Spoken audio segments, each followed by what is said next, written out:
Tonight, we're in Medicine Hat, Alberta, a city driven by economic diversity and resilience. Just maybe a model for the whole country in the face of a tariff war. Aaron Collins spoke with business owners here about how this city is positioned to succeed at a time of uncertainty.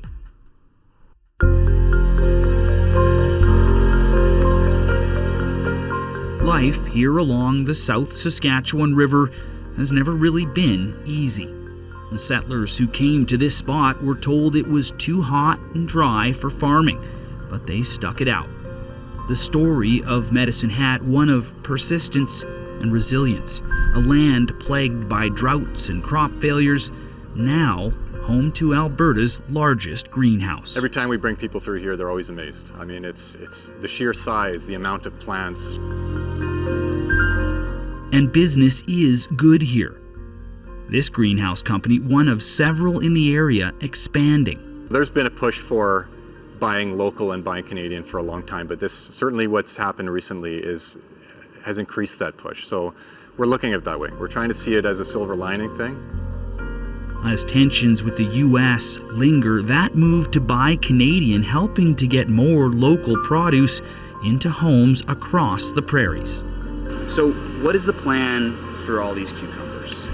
Well, the plan for all of the product that's grown by Big Marble Farms is to get into the hands of all the Canadians that we can. I mean, we want to be able to displace out-of-country product. Anytime that I see out-of-country product on the shelves, I just see opportunity to replace it with Canadian.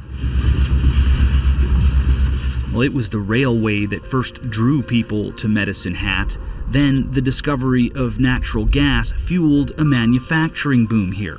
All the while, agriculture helped sustain growth. An economy used to volatility and change. We have a very resilient business community, I think, when you consider things like floods and droughts and some of the challenges that we've been up against over the decades, and we've always persevered.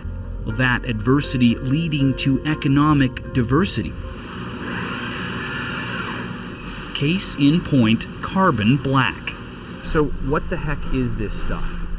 This is pure carbon. It's known as medium thermal carbon black, and it's made from the thermal decomposition of natural gas. We just extract the carbon out of the natural gas.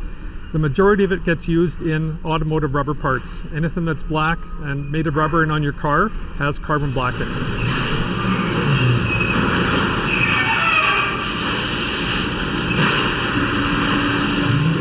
This facility, one of just two on the planet using natural gas to make carbon black, capitalizing on that abundant and inexpensive source of carbon. These days, shipping around the world, this load on the way to Brazil. That diversity of markets, a plus during uncertain times. We greatly appreciate and want to continue supplying our customers in the U.S., but we're very fortunate that over the last 4 decades, we have made a very purposeful effort to diversify our sales into other markets. So hence the tariffs are less impactful for us. Diversity built into the DNA of Medicine Hat's economy. From wind turbines to Bitcoin mines, a wide variety of industries have taken off here, including the aerospace sector. Medicine Hat, Canada's drone capital, an industry that grew up around the local military base. For over 2 decades, every U.S. Army drone flew with technology that was developed in Medicine Hat. Reusable drones to measure weather around the world more sustainably, now being made here. Hope that a push to beef up Canada's military could be a boost for the aerospace sector here too. Okay, so this is a target drone used for military training, but the Canadian military is not using it in Canada. So every year, Canada D&D spends hundreds of millions of dollars on advanced military training, shooting at drones, that kind of thing. In recent years, it's been outside of Canada, south of the border in Europe. I want to bring it back to Alberta, bring it back to Canada. Drones made here can be used for target practice at the nearby base. Doing that could help Canada's military rely less on the U.S. We're hoping to see common sense prevail, that people will say, hey, we can do this in our own backyard, give jobs to Canadians, help the tech evolve, and then continue with our exports.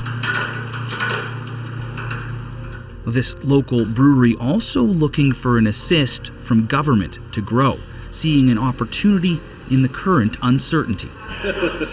Their craft beer clearly a hit here at home, but hoping to expand within Canada.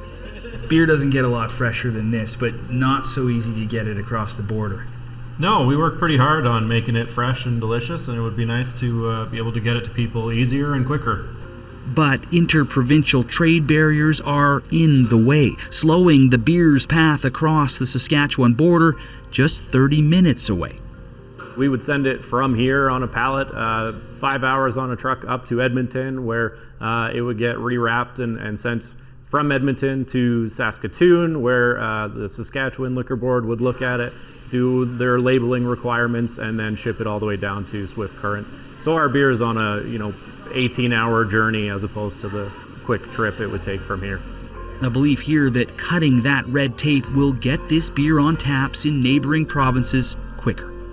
Businesses in Medicine Hat constantly searching for new markets, a blueprint for success many other Canadian communities are scrambling to emulate. And as the sun sets on Canada's traditional trading relationship with the U.S., well, there's a sense here that just as they always have, people will rise above whatever challenges loom on the horizon. So, Aaron, you spent a few days here in Medicine Hat. What's your takeaway from what people here say they actually want from this election? I mean, I think it's pretty safe to say that people in these parts, they want change in Ottawa, right? This is one of the most conservative places in the country. This is Danielle Smith's riding, right? This is a place where the Conservative Member of Parliament, Glenn Mott, won with 65% of the vote last time around, and that's with the People's Party getting 10%, okay? So this is not a battleground riding, but you do get the sense in this part of the world that people are going to continue to fight to keep their economy going, no matter what challenges are thrown at them from either side of the border. Okay, they want to succeed. They do. All right, Aaron Collins, thank you. Thank you.